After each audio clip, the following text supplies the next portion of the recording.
Come and listen to my story about a man named Jed. A poor mountaineer barely kept his family fed. And then one day he was shooting at some food, and up through the ground come the bubbling crude. Oil, that is, black gold, Texas tea. Well, the first thing you know, old Jed's a millionaire. Kinfolk said, Jed, move away from there. Said, California is the place you ought to be. So they loaded up the truck and they moved to Beverly Hills, that is, swimming pools, movie stars, the Beverly Hillbillies.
Jethro.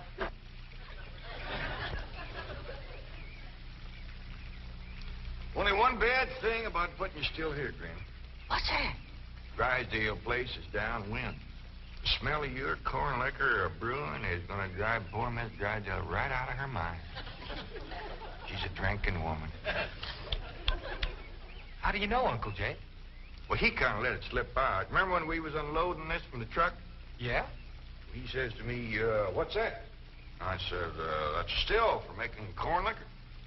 He turned kind of white and trembly, and he says, oh, please don't ever let my wife see that. I reckon she just can't leave the stuff alone. Some folks like that. Terrible. Come to think of it, that's how come she's in Boston. What kind of drinking? Yeah. Miss Hathaway says she goes all over every place looking to get cured. Damn city cure is no good. The minute you go to taking it away from them, they want it all the more. I could cure Mrs. Drysdale of her drinking in 2 days. How, Granny? I just tell her she could have all she wanted. When they find out you don't care if they drink, they don't care to drink. That sure would be a blessing. Over here, Ellie, now. No more talk about drinking. Hey, look, everybody. Ella Mae's wearing a dress. How, Mr. Drysdale's in the house to see you. All right. My, ain't she pretty? Yeah. But, Ellie, you're showing too much bare hop.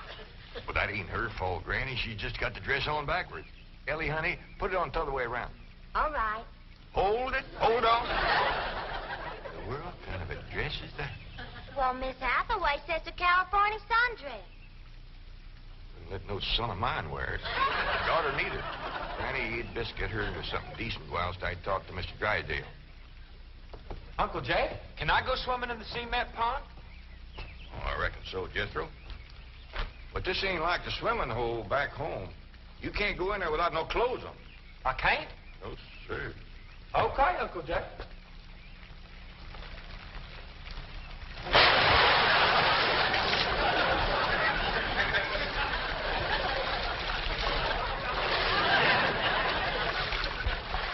Someday I gotta have a long talk with that boy. Drysdale's office, Miss Hathaway speaking. Boston. That must be Mrs. Drysdale. No, don't put her on. She'll only make my life Mrs. Drysdale. How are you? How are things in Boston? The doctors here are just as silly as the ones in Beverly Hills. They insist there's nothing wrong with me. They've got me so depressed. I just had to call and talk to my darling. Are you taking good care of him? Oh, yes. As a matter of fact, he's stretched out on the sofa right now having his nap. How sweet. Well, the moment he wakens, you take his temperature and give him some of that flu medicine. What? He's waking now?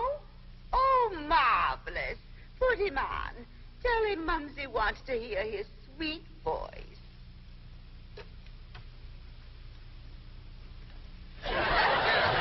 Speak to your mumsy. He whined. Oh, he probably has a migraine. Oh, poor Chamalade.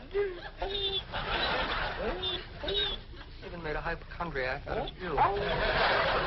Any message for Mr. Drysdale? Who? Oh, Melvin, my husband. Yes, well, is he there? No, he's up at the Clampett estate. Clampett. They bought the place next to yours just about the time you left for Boston. I don't find them listed in the first families.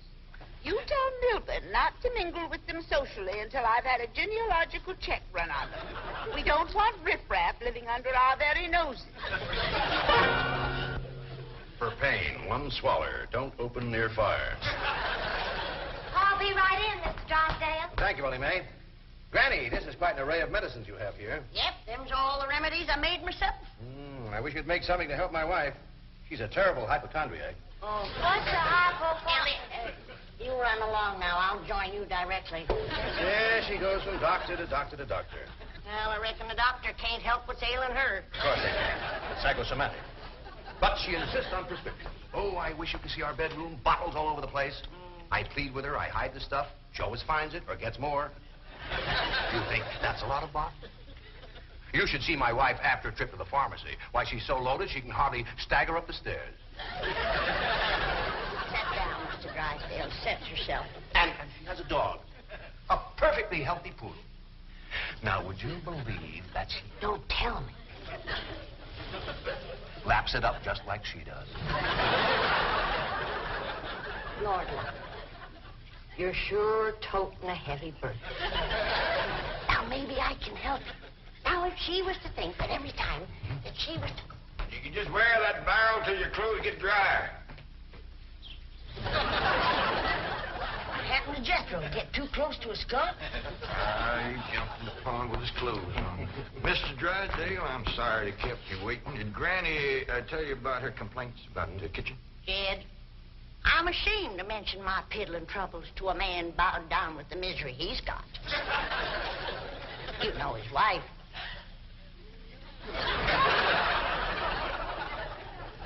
Mr. Drysdale, our hearts go out to you. And we're going to help you, ain't we, Jed? You bet you we are. Man serves a poor purpose in this world if he can't help his neighbor. Oh, you're very kind, but I'll manage. I've been living with it for years. Have a nip, it'll brace you up. Oh, no, thank you. I never touch it. You hear that, Jed? Poor man. He's got all the trouble and none of the fun.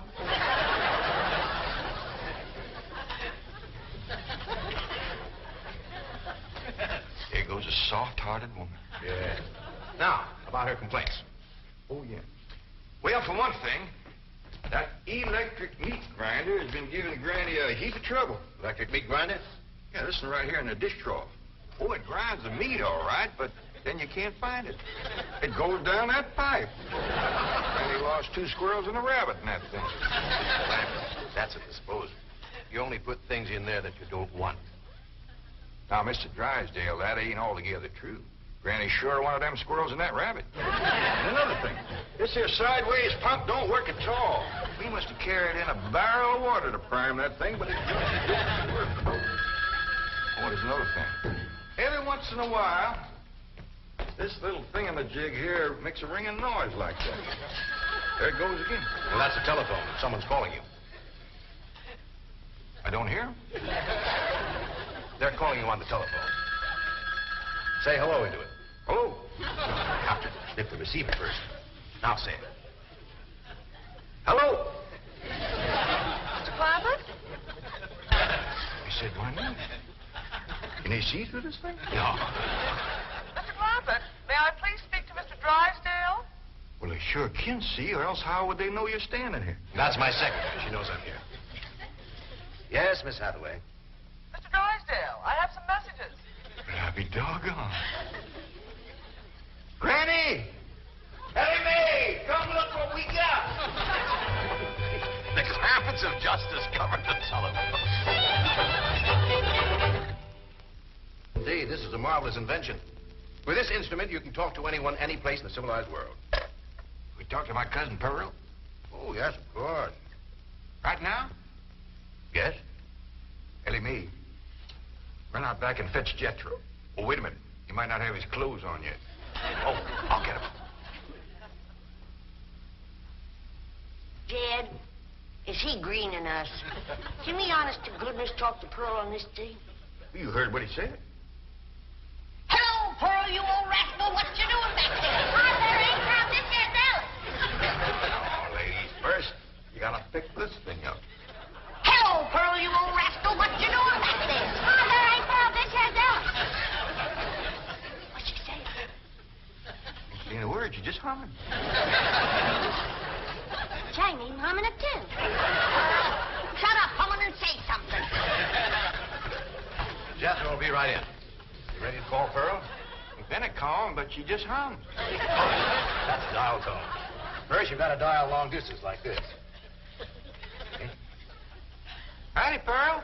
Hello, Pearl, you old rascal. What you doing back there? Hi, there ain't crowd this here Dallas. Long distance.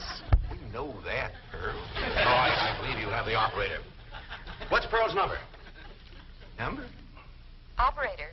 Just a moment. Hey, folks, Mr. Drysdale told me what y'all was up to. You can't talk to Ma on that thing. Well, look who's getting too smart for his britches. Too big for him, too. Mr. Drysdale says we can talk to her. Yeah, you think you know more than Mr. Drysdale? Well, I know Ma ain't got no telephone. Excuse me, call operator. You sure spoil things. Yeah, who asked you to butt in? I get it. I know what to do when it does that. Hello? Yeah, he's here. Well, for goodness sake. Well, sure. Well, howdy there, Miss Drysdale. Let's hear it. Margaret! Oh, how wonderful. What? Man? Oh, yes, the telephone man. Well, how are you? I'm worried, that's how I am. I'm afraid, Milburn, that you've let the wrong kind of people move in next door to us, and I'm dreadfully upset. Now, dear, you mustn't let yourself get into this condition. Control yourself. No, dear, you mustn't come home yet. No, not until we get them in shape. I mean, get you in shape. You know, now we'll wait until you're cute. Milburn, I want to meet the Clampetts as soon as possible. Now, when will that be? What about Christmas? Next year. Milburn, this conversation is making less and less sense. Now, I want the truth about the Clampetts, or I'm flying home immediately. Now, Margaret, please control yourself. I don't want you flying. No, please, dear, please, stay on the ground. Dear, why don't you lie down and take a sedative? And I'll call you from the office.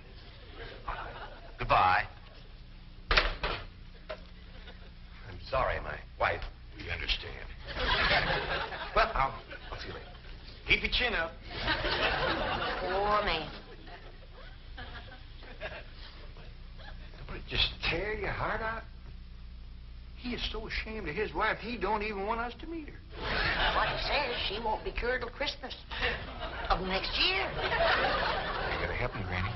I still say I could cure Mrs. Drysdale in 2 days. Sure be worth a try. If we could get her out here. Kid, misery loves company. And if that poor, miserable woman thought that she had a drinking friend living next door... Granny, you ain't ever down more than a thimbleful in your whole life. I know, kid. But it'd be worth a little white lie to help a neighbor and save a marriage. But how?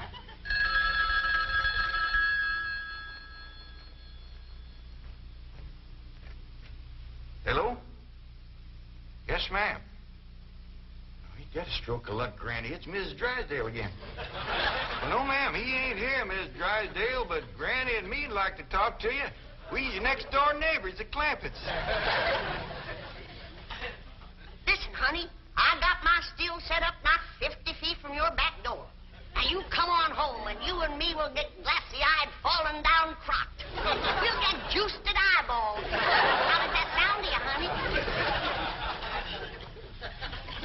hear nothing. Me neither.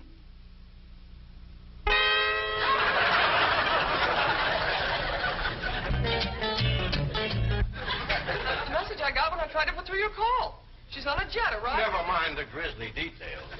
Oh, I am ruined.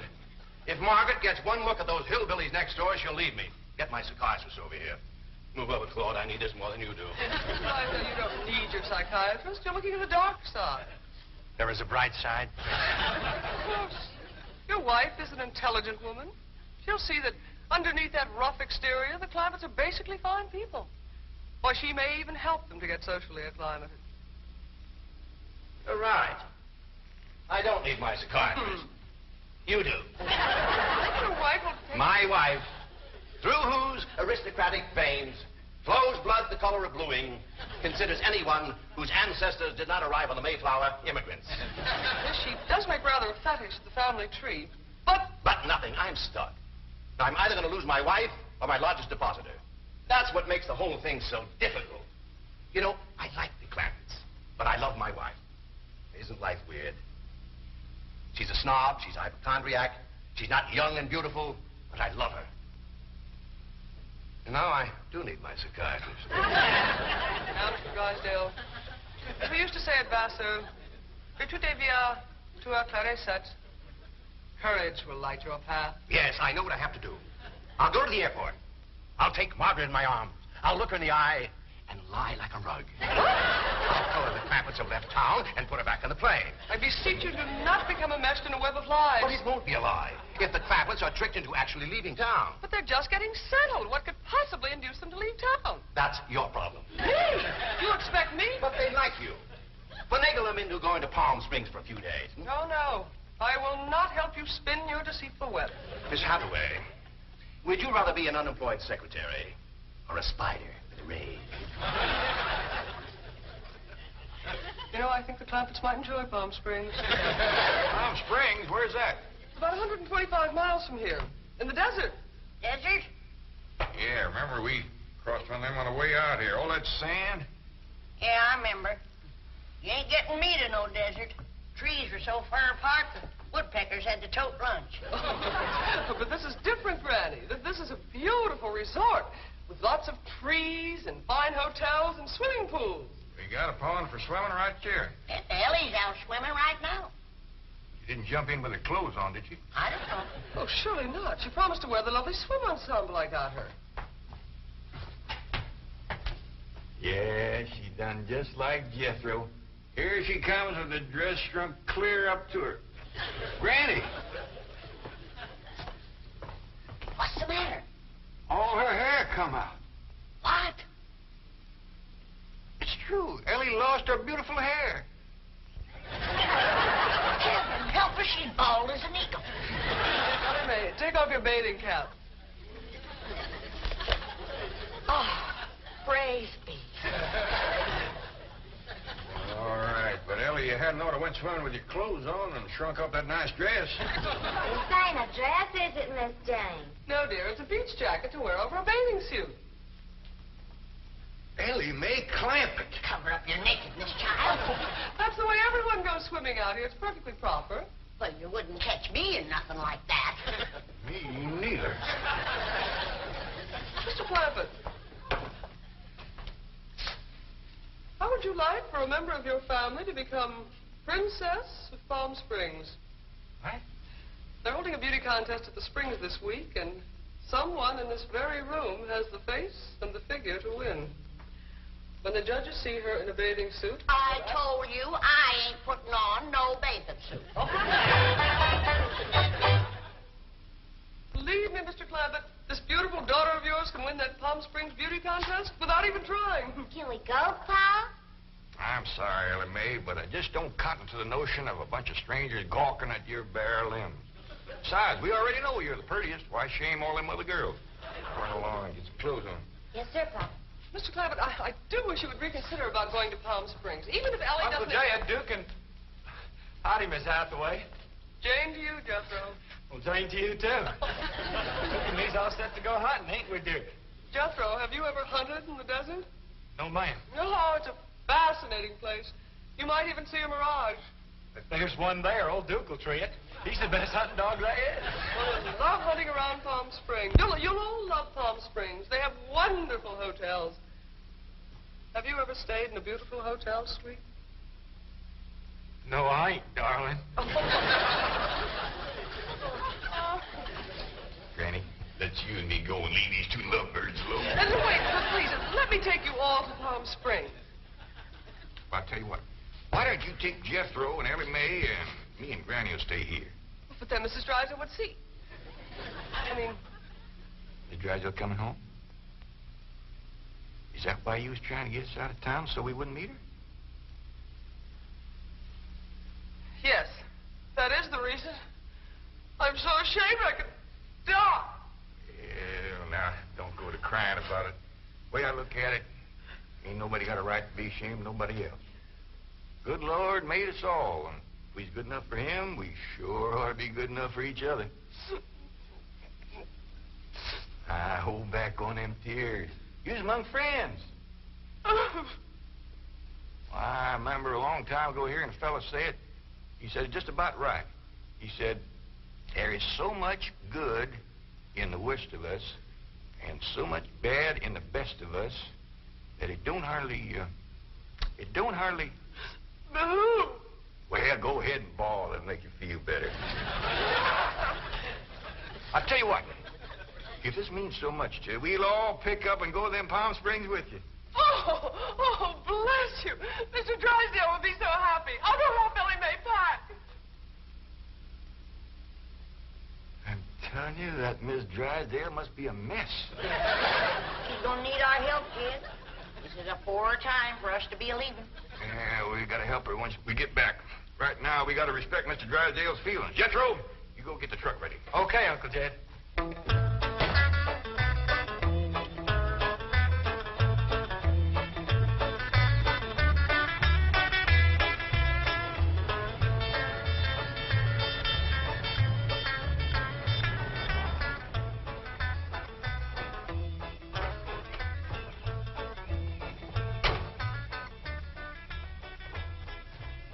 There, Melvin. The Clampetts gardener shouldn't leave his car parked in the front driveway that way. Oh, you're absolutely right, dear, yes. Oh, Margaret, don't you want to stop at home first and freshen up, take some medicine or something? Milburn, I have just flown 3,000 miles to meet the Clampetts, and I intend to meet them right now. Well, Don, they're probably out of town. You see, they travel extensively. Oh, they're wonderful people. It'd be a shame if you missed them. But I know how anxious you are to get back to Boston and your doctors. And Sonny. How is Sonny? How's he like Harvard this year? Is it Yale? Princeton? Dartmouth? Let's go ask him. Milburn, what is the matter with you? Milburn, let go. Let go, you hear me? Let go, I say. Let go. Have you gone mad? Let go, you beast. Step aside, lady. I'll shoot it.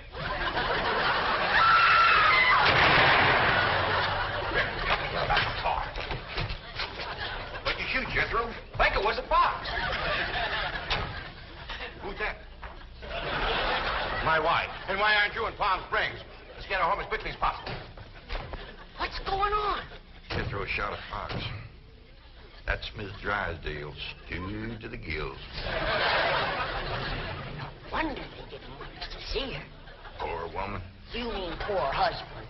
Yeah. We can't go up to Palm Springs and leave our neighbor at a time like this. That's right. We gotta pitch in and see that his wife gets cured. Uncle Jed, are we going hunting? Might as well. It'll be a while before she sleeps that one off. Well, I hope there's some possum around. These skinny old California foxes ain't worth shooting at.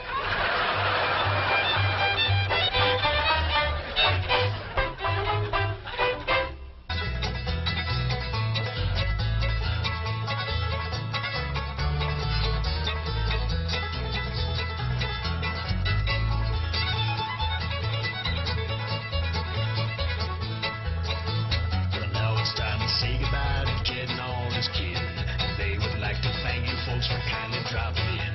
You're all invited back next week to this locality to have a heaping helping of their hospitality. Hillbilly, that is. Set a spell. Take your shoes off. Y'all come back now.